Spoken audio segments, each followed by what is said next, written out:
on set? Hugely different. I mean, one of the big things that the show does really well is these escapades and the adventures that Merlin and Arthur go off on.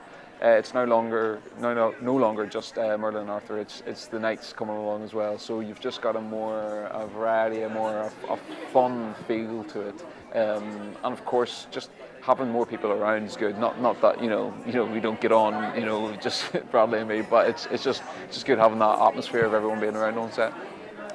And the fans do love the Arthur and Merlin relationship. Are we going to see less of that now the knights are around?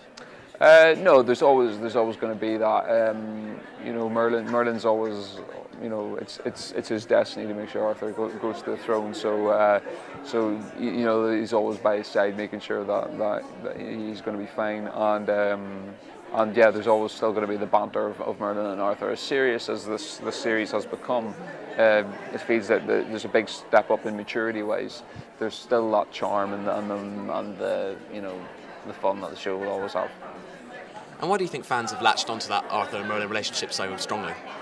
I think it says a lot about morals and truth. I mean, in the fantasy genre, it's the one thing that's not fantasy. It's the morals of life and friendship and what that means. And it says a lot about, I think, Merlin as a character, the fact that he's loaded on with this huge responsibility and is and has to deal with it. And he's a strong-willed person, and he gets on with it and does it. And even though he's put down and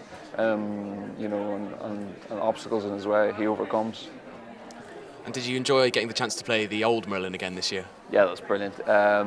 He makes a good comeback this year. It's old Merlin is Morgana's greatest fear, really. This series.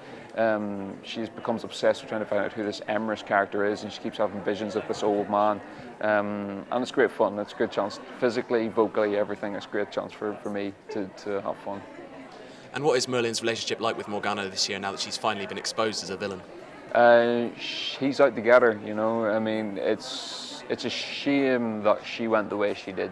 Merlin's very much of the school of thought that when the power that you have it's how you use it, and he's chosen the good path, she's chosen the bad path, and he's given her chances, she's had them, and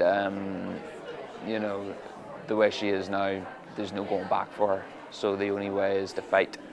And Merlin's definitely in fight mode. You mentioned fight mode. Is Merlin going to get involved in some action scenes this year?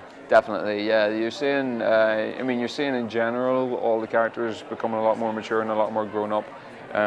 There's a different feel to it this year, and Merlin's not a fighter. Physically, he's just not. Magic is his thing.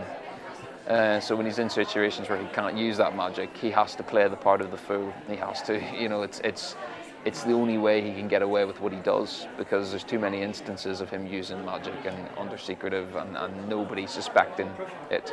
As an audience, we can see that. Characters, in the story would never, Merlin's just a servant, weak character, and he has to play that role. But when it comes time to fight, he does. And how did you feel when Merlin was picked up for a fifth series before the fourth had even aired? Yeah, amazing. I mean, it's huge testament to the support and the popularity of the show and how much people have taken it to their hearts. That's purely what has driven it. The popularity has made it go for another series. The producers always had a 5-year plan. Whether they've got more than that, I don't know. But it's just exciting to know that we're going to do more, because there's more places to go. And just finally, can you give us one exciting teaser about the new series of Merlin? Ooh, let me think of something. Okay, there's been a huge mystery, possibly, over what the future of the dragons holds, and you find out about that, about whether they have a future or not, and maybe they do.